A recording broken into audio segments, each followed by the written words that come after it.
Halo semua, terima kasih sudah bergabung di video kali ini. Untuk video kali ini kita akan sama-sama membahas tentang TOEFL structure.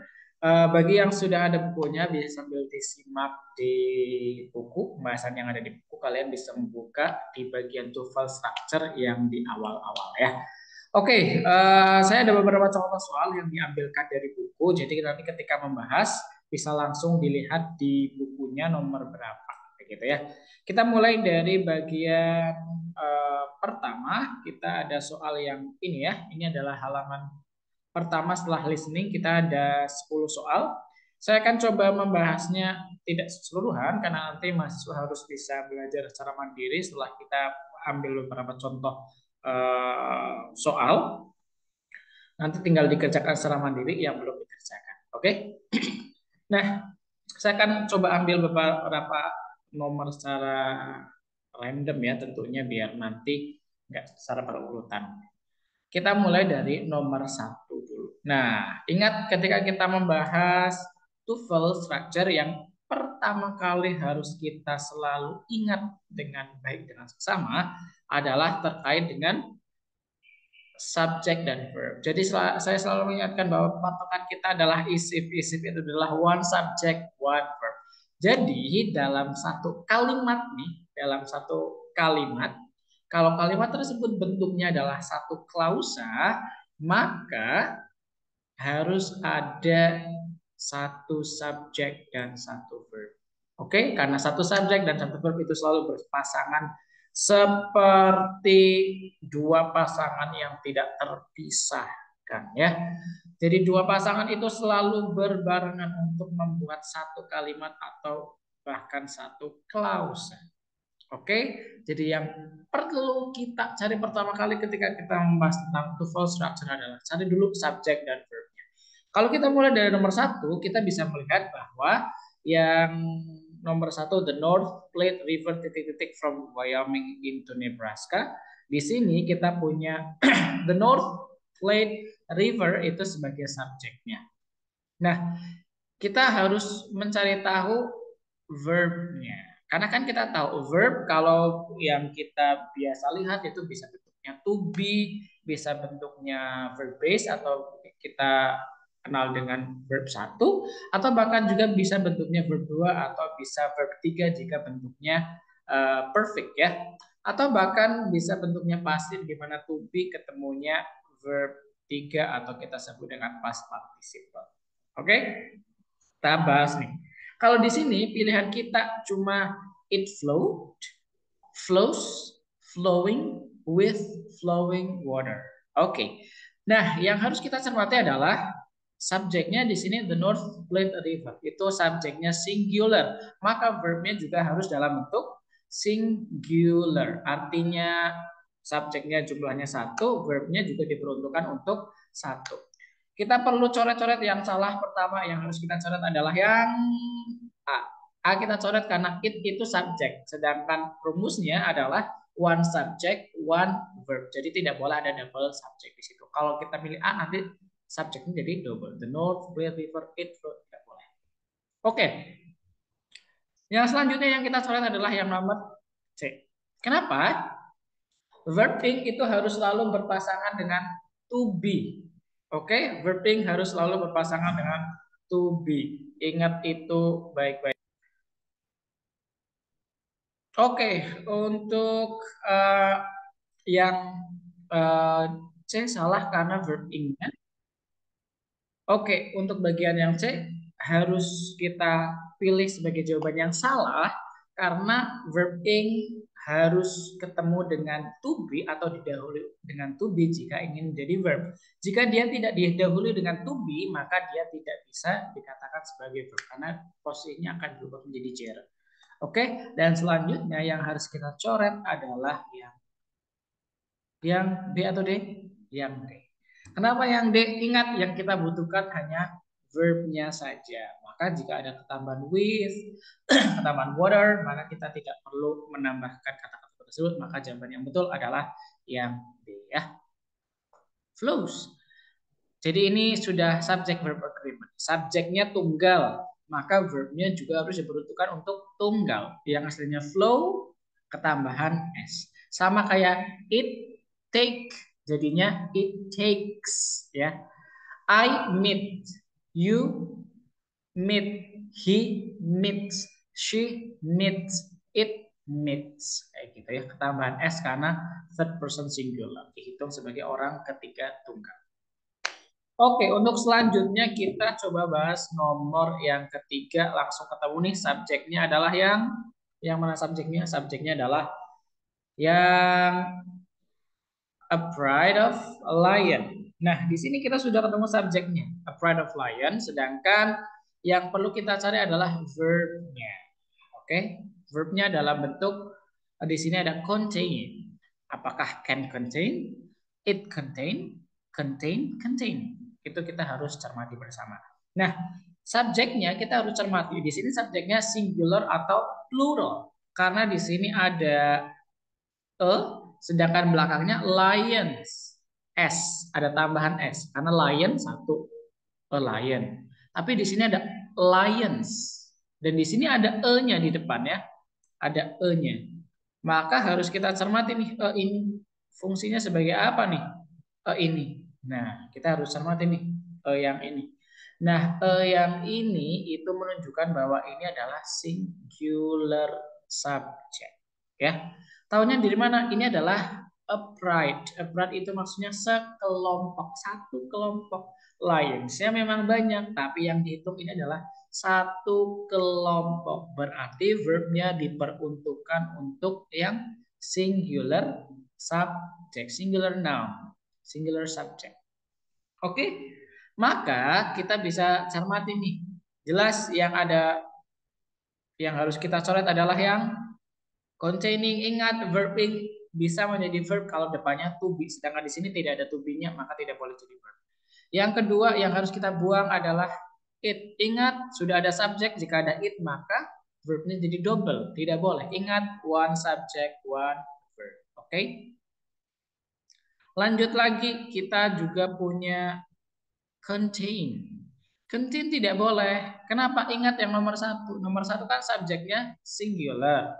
Maka ketika verbnya juga harus untuk singular, ketambahan s, sedangkan contain itu nggak ada s-nya, maka jelas salah. Yang betul adalah yang A. Loh, kok yang A? Iya, kan ada modal can. Nah, ketika verb setelah modal, maka dia tidak perlu tambahan apa-apa. Misalkan, I will meet, you will meet, he will meet. Bukan he will meet, tapi he will meet. Karena sudah ada modal will. You should go, he should go. Nggak perlu he should goes, karena sudah ada modal should. Jadi setelah modal, verbnya itu verb based atau verb satu. Oke, jelas ya? Seperti itu. Kita lanjut, pembahasan selanjutnya adalah nomor ke-5 nih. Kita lanjut nomor 5. Ada the tetracyclines, antibiotics are used to treat infections. Kita lihat nih, mana subjek, mana verb, dan yang kita cari apa. Pertama, subjeknya adalah the tetracyclines. Itu adalah subjeknya. Subjeknya di sini plural. Kenapa? Karena ada s-nya di belakangnya. Maka jelas itu adalah plural. Dan ketahuan di sini verbnya adalah are used. Maka jelas di sini sudah ada subjek dan ada verbnya, subject dan verb agreement ya. Subject verb agreement. Subjeknya plural, verbnya juga bentuknya plural.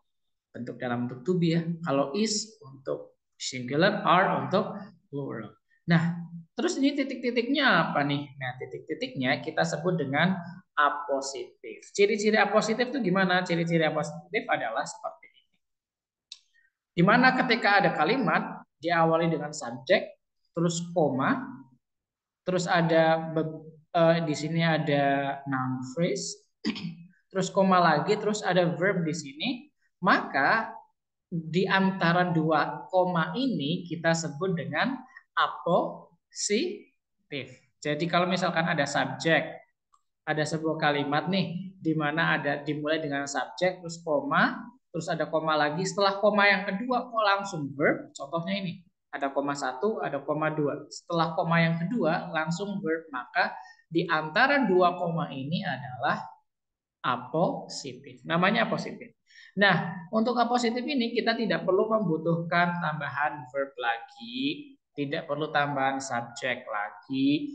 Maka jelas di sini kita harus coret beberapa pilihan yang kurang tepat. Pertama, kita tidak butuh are di sini karena are-nya di pilihan A itu jadi verb, maka verbnya tidak boleh. Ada tambahan verb di situ. Yang kedua, being juga nggak boleh. Yang selanjutnya ada is juga nggak boleh. Tidak boleh ada ketambahan verb di apositif. Maka jelas karena apositif itu lebih condong ke noun phrase. Noun phrase karena dia menerangkan si subjek sebelumnya, maka jelas pilihan yang tepat adalah yang C. Seperti itu. Oke, kita lanjutkan.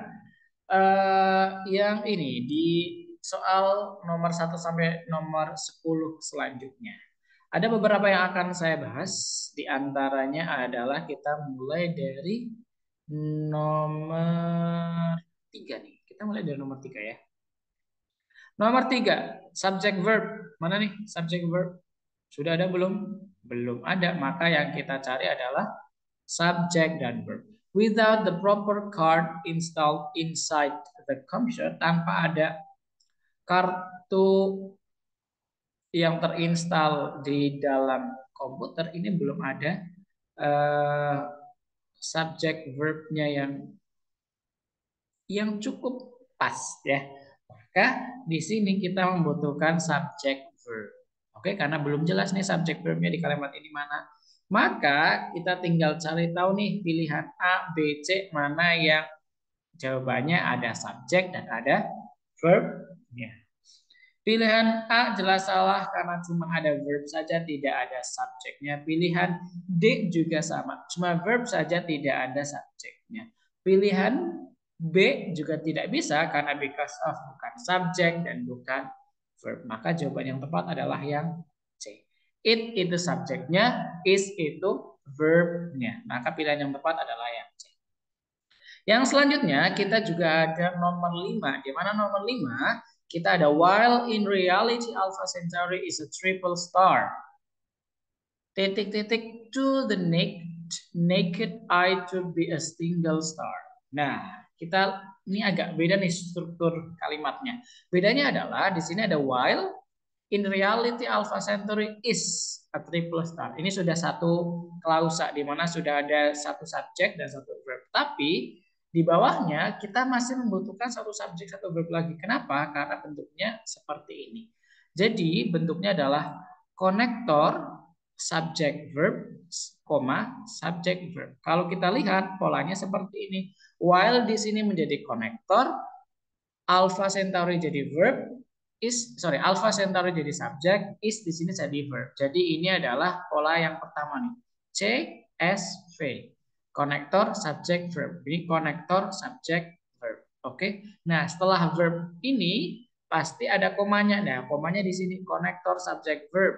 Terus di sini ada koma. Maka setelah koma ini harus ada subjek, verb. Maka kita harus mencari subjek, verb di sini.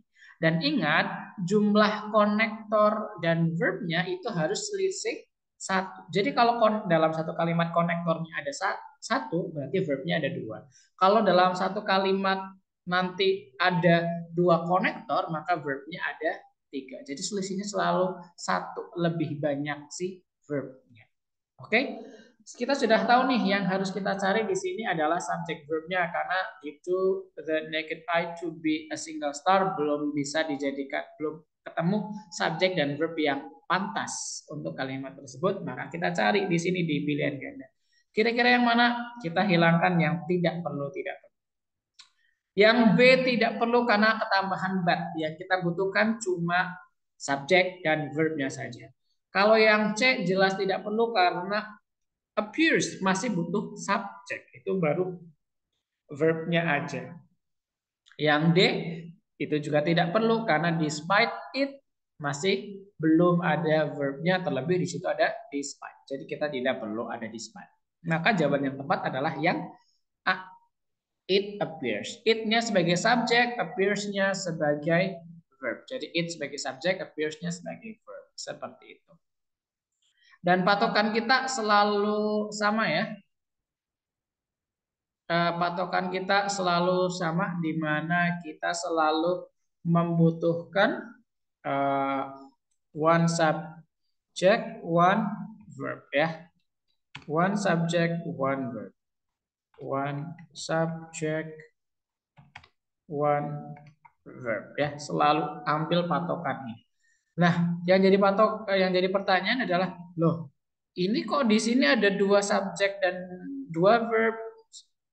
Nah, itu nih kok bisa gitu. Ingat, tadi di awal sudah saya sampaikan, one subject, one verb ini digunakan untuk satu kalimat atau satu klausa. Nah, dalam kalimat ini memang betul satu kalimat, tapi ada dua klausa. Maka berlakunya adalah dalam satu klausa ada satu subjek dan ada satu verb. Nah, ketika dua klausa ini bergabung, maka ini membutuhkan konektor. Jadi strukturnya menjadi konektor subjek verb, subjek verb. Atau bahkan terkadang kita bisa rubah posisinya ya. Kadang subjek verb, konektor subjek verb. Jadi konektornya ada di antara dua subjek verb. Terkadang seperti itu. Kita lanjutkan, selanjutnya kita bahas nomor 7 nih. Nomor 7, ini mana subjek dan mana verbnya? Kita cari. Subjeknya adalah its object. Verbnya belum ada. Maka yang kita perlu cari tahu adalah verbnya. Tapi ingat, yang kita harus cermati di sini ada its subject. Its subject ini kita ketahuan kata each. Its object. Maka ketika ada kata each atau kata every ya, di situ kita hitung satu atau singular noun. Maka jelas verbnya juga harus diperuntukkan untuk verb singular. Ingat tadi ada contohnya, misalkan it takes, it needs, kayak gitu ya. He walks, he goes ketika untuk third person singular atau diperuntukkan untuk subjek yang tunggal. Maka kita coba nih eliminasi mana nih verb yang tidak kita perlukan untuk nomor 7. Nomor 7 nggak butuh D karena its object kan dihitung satu. Sedangkan enter kalau mau apa namanya jadi untuk singular noun yang digunakan di subjek harus ada s-nya, enters. Yang C juga salah. Kenapa? Karena ingat, entering tidak bisa menjadi verb ketika dia tidak bertemu dengan to be. Karena kalau dia tidak ketemu to be, maka dia posisinya hanya sebagai gerund atau bahkan adjective.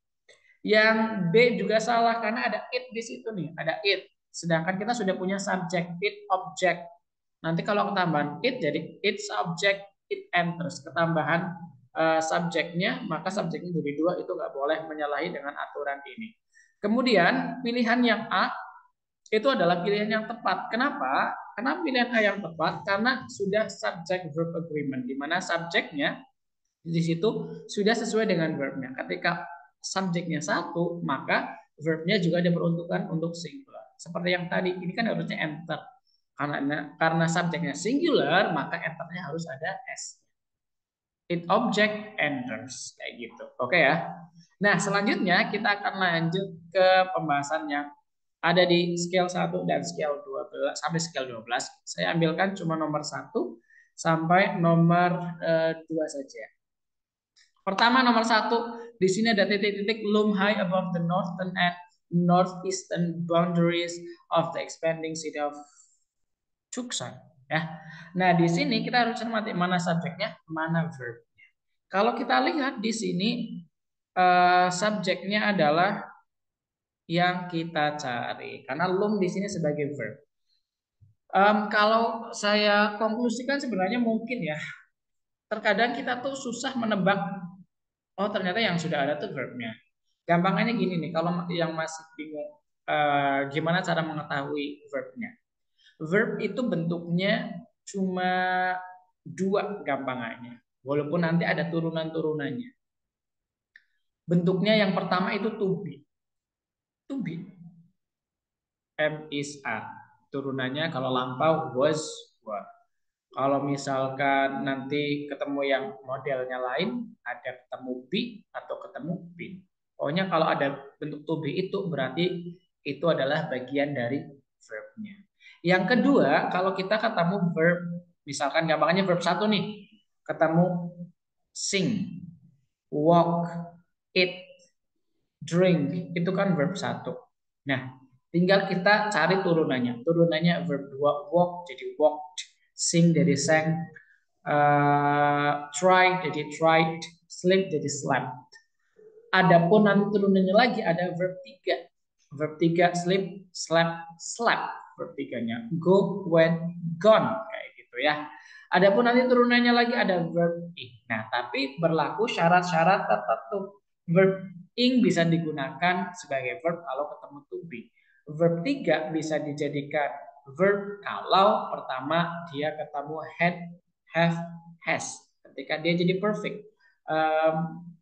Ataupun dia ketemu dengan to be juga ketika bentuknya dalam bentuk past. Seperti itu. Yang jelas, kalau masih bingung gimana cara nyari verbnya, patokannya ada to be-nya enggak? Gitu. Kalau enggak, kita cari ada verb satunya enggak atau verb base-nya enggak? Nah, kita cari itu dulu aja. Atau turunan. Nah, di sini lum ini adalah verb satu. Tidak ada ketambahan s, tidak ada ketambahan is, tidak ada ketambahan ed, maka jelas ini bentuknya verb 1. Karena tidak ada tambahan apa-apa, berarti ini diperuntukkan untuk plural noun. Berarti di sini subjeknya bentuknya plural. Kita lihat di sini dan kita coret-coret yang tidak perlu. Karena kita tinggal nyari subjeknya saja. Tidak perlu tambahan apa-apa. Maka jawaban yang tidak perlu kita coret. Pertama, mountains, sorry, B salah karena ada kata because. Yang kita perlu cari adalah subjeknya saja. Tidak perlu ada in one connector, apapun, conjunction, dan segala macam. Tidak perlu. Maka yang kita cari subjeknya aja. Di sini dalam bentuk noun phrase. Yang kedua, ada are di pilihan yang C, maka tidak perlu karena kita tidak butuh tambahan verb. Karena ingat, one subject, one verb, maka jelas are-nya tidak dibutuhkan, maka jawaban yang C salah. Yang D salah juga. Iya, ada. That di sini tidak perlu ada tambahan konektor lagi, maka tidak perlu. Ya, maka jawaban yang tepat adalah yang A. Seperti itu. Kemudian nomor 2. Kita sudah ketemu ada provides di sini sebagai verb-nya. Ada provides. Nah, di sini ada S-nya nih, provide tambahan S provides. Berarti subjeknya dalam bentuk singular atau dalam bentuk tunggal. Nah, kita lihat nih ada it, ada dates, ada dating, ada can.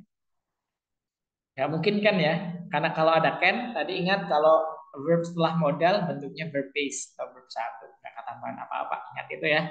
Maka jelas kayaknya yang tidak mungkin nih. Kita lihat. Di sini kita ada radioaktif sebagai subjek, tapi ini belum komplit subjeknya karena kita lihat ada provides di mana itu masih dalam bentuk singular verb dibentuk oleh singular noun.